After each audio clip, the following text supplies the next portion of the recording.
నమస్తే సార్. నమస్తే. సార్, ఈరోజు మన వంటింటి చిట్కాలు మన వ్యూవర్స్ కోసం ఎలాంటి హోమ్ రెమెడీ చూపించబోతున్నాం, అది దేనికి యూస్ అయిపోతుంది? సో వెయిట్ లాస్ గురించి చెప్పుకుందామమ్మా. అవును సార్. ఎందుకంటే చాలా మంది సఫర్ అవుతున్నారమ్మా. అవును సార్, చాలా. అసలు 100లో 90 మంది ఈ వెయిట్ పుట్టోన్ అయిపో దానిపైననే కాన్సన్ట్రేట్ దాని మీదే ఉంటుంది. దేనిపైన కూడా వాళ్ళకి ఇంకొక దానిపైన కూడా వెళ్ళేంత అవకాశం ఉండదు. ఎందుకంటే అతిగా బరువు అనేది అంత సమస్యగా మారిపోయింది సార్. దీనికి నేను గత కొన్ని వీడియోలో కూడా ఎలాంటి ఆహార నియమాలు పాటించాలి, ఎలాంటి ఎక్సర్సైజ్ చేయాలి, ఇలాంటి వివరాలు చెప్పడం జరిగిందమ్మా. మరి ఈ వీడియోలో ఔషధం ఎలా తయారు చేసుకోవాలో చేసి చూపిద్దామమ్మా. ఓకే, తప్పకుండా సార్. ఓకే, దీనికి సో ఈ 3 పదార్థాలు అవసరమైతాయమ్మా. ఈ 3 పదార్థాలతో ఒక 150 ml గోరువెచ్చని నీళ్ళు అవసరమవుతాయి. గోరువెచ్చని నీళ్ళు ఈ విధంగా తయారు చేసేసుకొని ఒక సీసాలో గ్లాస్ లో ఈ విధంగా పెట్టుకుంటే సరిపోతుంది. దీనికి మొట్టమొదటి పదార్థం నిమ్మకాయలు. నిమ్మకాయ రసము ఈ వెయిట్ లాస్ అయ్యేందుకు చాలా అద్భుతంగా ఉపయోగపడుతుందమ్మా. దీంట్లో ఉన్నటువంటి డయాస్పిన్, హెస్పెరిడిన్, సిట్రిక్ యాసిడ్ ఇలాంటివి అనేక రకాల పదార్థాలు మరి ప్రత్యక్షంగా పరోక్షంగా మెటబాలిజాన్ని వేగవంతం చేసేసి ఫ్యాట్ ని కరిగించేందుకు చాలా చక్కగా ఉపయోగపడుతుందమ్మా. సైడ్ ఎఫెక్ట్స్ కూడా లేకుండా అన్ని సైడ్ బెనిఫిట్స్ దీని వల్ల కూడా ఉంటాయమ్మా. అదే విధంగా రెండవ పదార్థంగా తేనెమ్మా. సో స్వచ్ఛమైనటువంటి తేనె దొరికేట్లయితే చాలా అద్భుతంగా పనిచేస్తుందమ్మా వెయిట్ లాస్ అయ్యేదానికి. ఇంకోటి ఏంటంటే తేనె తక్షణమే శక్తినిచ్చేందుకు కూడా ఉపయోగపడుతుందమ్మా. సో తేనె తక్షణమే శక్తినిస్తుంది. మరి ఆహార పదార్థాలు కొంచెం నియమాలు పాటించేటువంటి వాళ్ళలో మరి నీరసం నిస్తారం లేకుండా ఉండేది కూడా చాలా చక్కగా ఉపయోగపడుతుంది. కాబట్టి స్వచ్ఛమైనటువంటి తేనె కూడా దీనికి అవసరపడుతుంది. షుగర్ వ్యాధిగ్రస్తులైతే మరి రోజు మరి ఎక్కువ శాతం తేనె వాడడం మంచిది కాదు కాబట్టి వాళ్ళు మినహాయించేసి మిగతా వాళ్ళందరూ కూడా ఇప్పుడు మనం చెప్పబోయేటువంటి ఔషధాన్ని వాడుకోవచ్చు. సో మూడవ పదార్థంగా జీలకర్ర చూర్ణం అమ్మా. సో జీలకర్ర సంవత్సరం అంతా మన వంటింటి ఉండేటువంటి దివ్యమైనటువంటి ఆహార ఔషధమ్మా. కాస్త వేయించేసేసి ఈ విధంగా చూర్ణం లాగా చేసి పెట్టుకోవాలమ్మా. జీలకర్ర చూర్ణం ఇప్పుడే మనం తయారు చేసాం కదమ్మా. సో ఈ విధంగా జీలకర్ర చూర్ణాన్ని కూడా తయారు చేసి పెట్టుకోవాలి.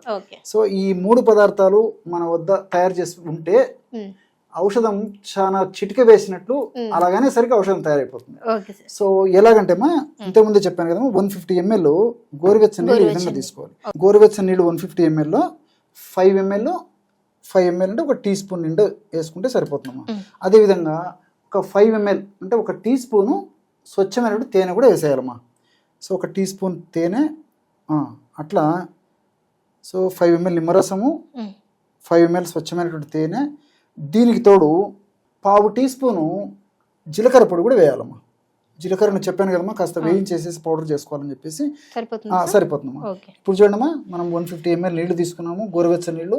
150 ml గోరువెచ్చని నీళ్ళలో 1 టీ స్పూను నిమ్మరసము, 1 టీ స్పూన్ తేనె, 1/2 టీ స్పూన్ మాత్రమే లేదా 1/2 టీ స్పూన్ వరకు కూడా ఈ యొక్క జీలకర్ర పొడిని కలుపుకోవచ్చు అమ్మా. 1/2 టీ స్పూన్ నుంచి 1/2 టీ స్పూన్ వరకు కూడా కలుపుకోవచ్చు. జనరల్ గా 1/2 టీ స్పూన్ అయితే సరిపోతుందమ్మా. సో బ్రహ్మాండమైనటువంటి వెయిట్ లాస్ డ్రింక్ రెడీ అయిపోయింది. చూసారు కదా. సో మన ఇంట్లో దొరికేటువంటి చాలా సింపుల్ ఐటమ్స్ ఇవన్నీ కూడా ఎక్కడికో వెళ్ళి బయటికి వెళ్ళి కొనుక్కోవాల్సిన అవసరం లేదు. మన ఇంట్లో ఎవ్రీడే ఖచ్చితంగా నిమ్మకాయ ఉంటుంది, అండ్ అలానే జీలకర్ర ఉంటుంది, తేనె కూడా మనకి దొరుకుతూ ఉంటుంది. కాబట్టి అంటే సార్ ఇది ఏ మోతాదులో తీసుకున్నాము అనేది చెప్పారు. సో ఏ టైంలో తీసుకున్నాము? ఎగ్జాక్ట్లీ అమ్మా, చాలా మంచి ప్రశ్న అడిగారమ్మా. చాలా మందికి ఈ సందేహం వస్తుంటుందమ్మా. సో అందరి నుంచి ఆ సందేహాన్ని మీ ద్వారా అందరికి తెలియజేస్తానమ్మా. తప్పకుండా సార్. సో ఒక్క ప్రమాణం ఇదమ్మా.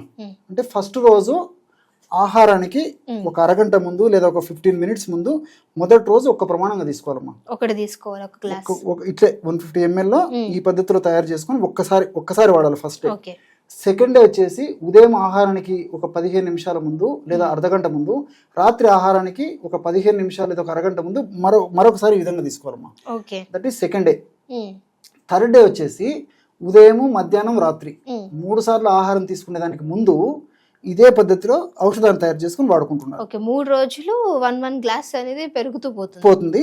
సో 4th డే నుంచి రెగ్యులర్ గా హ్యాబిట్ గా అలవాటు చేసుకోవాలి. Thank you so much sir. చూసారు కదా, అంటే మనం ఆల్రెడీ మన అందరికీ తెలిసిందే లెమన్ వాటర్ తాగుతాము, జీరో వాటర్ తాగుతాం.